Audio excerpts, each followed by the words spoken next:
Good morning from Mandalay, Burma. Early in the morning, we're just waking up. Got here yesterday.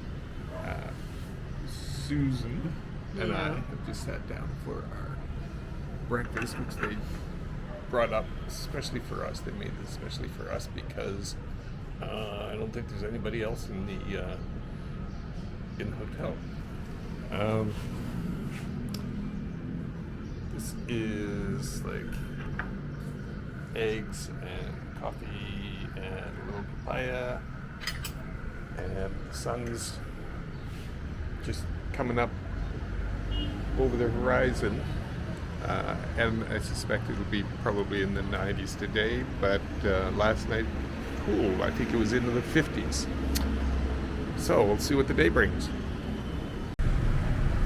So we're out on the street in Mandalay, and we're walking down to the palace. Now the palace is 2 miles by 2 miles square, and we just crossed the traffic, and we couldn't really video the traffic crossing because all you may have seen was tires running over us, because it's Traffic, crossing the traffic is an adventure in itself. So now that we walked the 4 miles to get to the right gate, we've got to walk another mile into the palace. And people live here. That was the gate we came in. And this is housing for, I assume, maybe the people that work here. Getting in was, it was okay. We had to go through a bunch of security. They took Susan's passport card as collateral to make sure that we don't decide we want to take up residence in here, I guess, because they said, you're not getting it back till we get out. So, on to the palace. So after one last security check and fill in your name and your passport and all the good stuff, we've finally made it to the palace. So we're inside on the palace grounds, just wandering around this 2 mile square palace, and it's interesting how the structure is different in palaces between here and other countries. Here, everything is wooden. Everything needs a lot of maintenance. And in Thailand, if you go to Thailand, they're concrete with mosaic tile and much flashier, but still just as grand.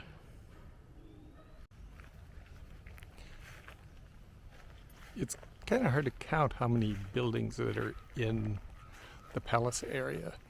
I'm guessing there's going to be at least 30 or 40. And you can tell that there's not enough money in this country to really maintain the structures, and they're sort of starting to fall apart. They need lots of work. And there is some restoration going on here at the palace. I don't think they've got enough money to be able to do everything that really needs to be done.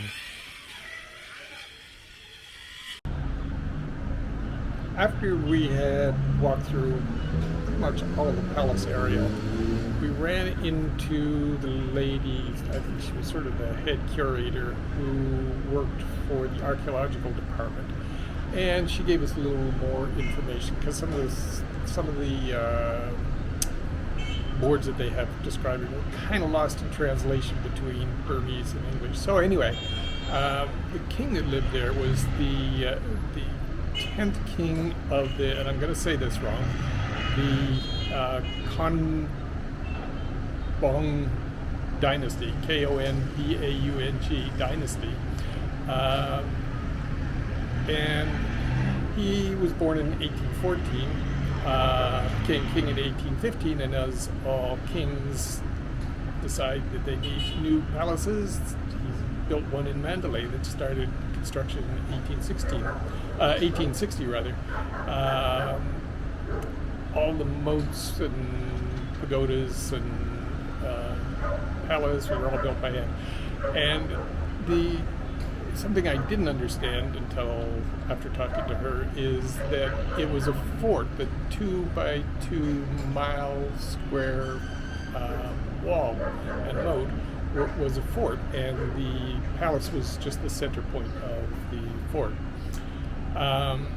The buildings, as we walked in, I think I said were probably inhabited by people that work there, and those are mostly military that live in that housing. Something that disappointed me was that the palace had been blown up during the Second World War. There was pretty much nothing left of the palace, and so it's all been rebuilt, supposedly pretty much to what it had been originally. But like I had said before, it isn't really maintained that well. So that is the Mandalay Palace story.